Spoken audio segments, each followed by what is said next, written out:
Vous écoutez Ephata, Marc chapitre 7, versets 31 à 37. Et il parla très bien. Dis avec moi, il parla très bien. Ce soir, quelqu'un va parler très bien. J'ai parlé d'un langage spirituel. Tu sais, quand ta langue ne parle pas très bien, tu ne sauras pas très bien créer. L'une des choses que Dieu s'est servi pour créer l'humanité, c'était la langue, sa bouche. Et lorsque Dieu parlait, il parlait très bien. Alléluia. Et Dieu nous a même donné les langages de la parole, les parler en langue. Alléluia. Lorsque Dieu avait créé le monde, je le dis toujours, il n'avait pas créé le monde en français. Ce n'était pas en lingala. Les français, les lingala, le breu, c'est la langue des hommes. Dieu avait créé le monde avec son langage, c'est-à-dire les parler en langue. Et ce soir, par toi, Dieu va créer des choses. Parce que tu vas parler très bien. Alléluia. Durant les restes de sa vie. Mais ils n'avaient pas une chose. Ils avaient le pardon des soucis, mais ils n'avaient pas la formule du pardon. Ils avaient le pardon, oui, je veux le voir entendre. Mais il n'a pas la méthode et la formule du pardon. Pourquoi je le dis? Il présente cet homme à Jésus, il dit ceci: Seigneur, s'il te plaît, impose-lui les mains. Il voulait le voir guérir, mais il demande à Dieu Marc 16, 18 dans sa vie. Il demande à Dieu de lui imposer les mains. À ce jour-là, Dieu ne voulait pas opérer dans Marc 16, 18. Dieu avait une autre méthode. Amen. Ils sont venus, Seigneur, impose les mains. Non, aujourd'hui, moi, je ne vais pas imposer les mains. Je vais faire quelque chose que je n'ai jamais fait chez quelqu'un. Et ce soir, Dieu va faire dans ta vie ce qu'il n'a jamais fait chez quelqu'un. Ne demande pas les miracles que tu as déjà vus. Sois le premier modèle de la gloire de Dieu. Et que Dieu fasse avec toi ton premier modèle. Noé a été la première personne à voir la pluie descendre. Moïse a été la première personne à voir la mer rouge se séparer. Abraham a été la première personne à avoir un fils à 100 ans. Et toi aussi, tu seras la première personne à voir ce que le monde n'a pas vu au nom de Jésus.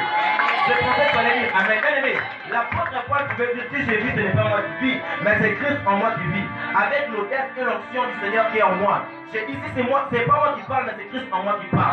Alors j'ai pris au nom de Jésus. Tu seras le premier modèle de la gloire de Dieu au nom de Jésus.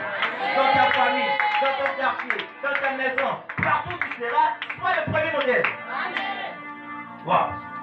Ce jour-là, Jésus avait changé de système. Il n'était pas dans Marc 18, mais il était dans un verset qui n'est pas écrit dans la Bible.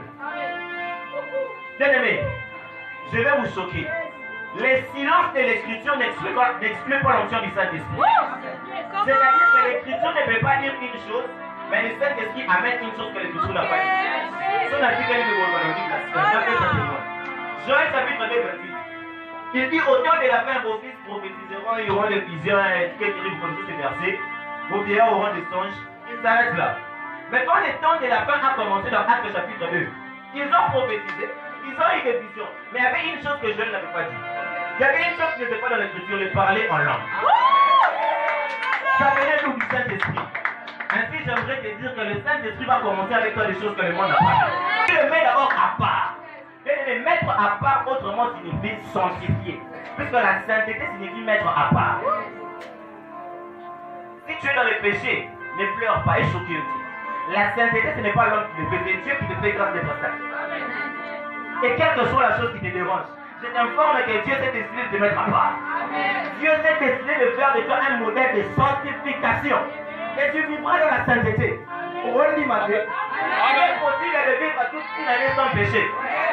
L'apôtre Paul a dit: les enfants de Dieu ne pêchent pas. Que Dieu te mette à part au nom de Jésus. Ne pêche pas au nom de Jésus. Que Dieu te distingue du monde au nom de Jésus. Le saint demande Dieu. Les non-saints ne verront pas Dieu. Mais toi, tu dois voir Dieu.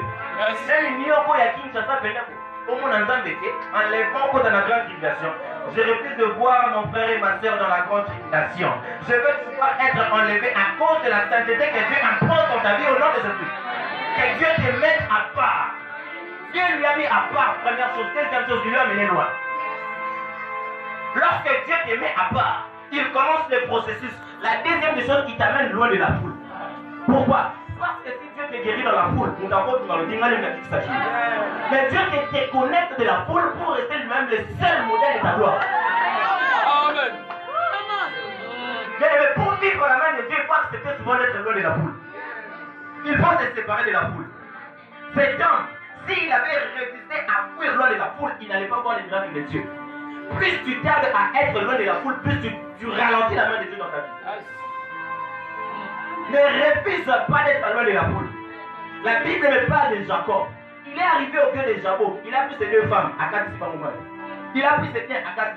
Il est resté seul la nuit, loin de la foule, loin de ses 2 femmes. Mais c'est quand il était resté seul que l'ange de l'Éternel est venu. L'ange de l'Éternel ne vient pas quand tu es entouré. Il vient toujours quand tu es loin de la foule. Et l'ange de l'Éternel t'apparaît aujourd'hui à 2 heures. Si la visitation divine de Dieu aujourd'hui à 2 heures, comme prophète, j'ouvre le bal prophétique et que la visitation du ciel vienne dans ta vie. Et c'est là qu'il a changé ta destinée. La destinée souvent exige la solitude. Car si tu n'es pas seul, tu ne vivras jamais ta destinée. Il était Jacob, mais il est devenu Israël.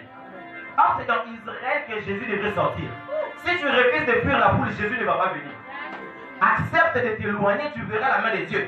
Les 12 tribus, ainsi, Jésus sortira. Dieu lui emmène loin de la foule. Alléluia. Il lui met à part. Pourquoi? Parce que certaines gloires exigent la solitude. Le prix d'un enfant de Dieu à payer est aussi la solitude.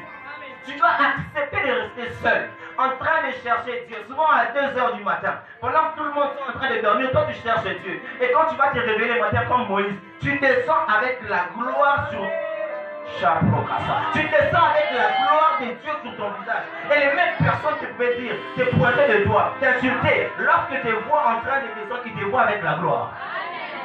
Ça s'appelle Yahweh Yofemikal, c'est-à-dire éternel beauté parfait. Lorsque Yahweh Yofemikal vient dans ta vie, il descend avec les miracles de la transfiguration. Je prie au nom de Jésus que la beauté de Dieu descende sur... Je pensais que tu allais dire Amen.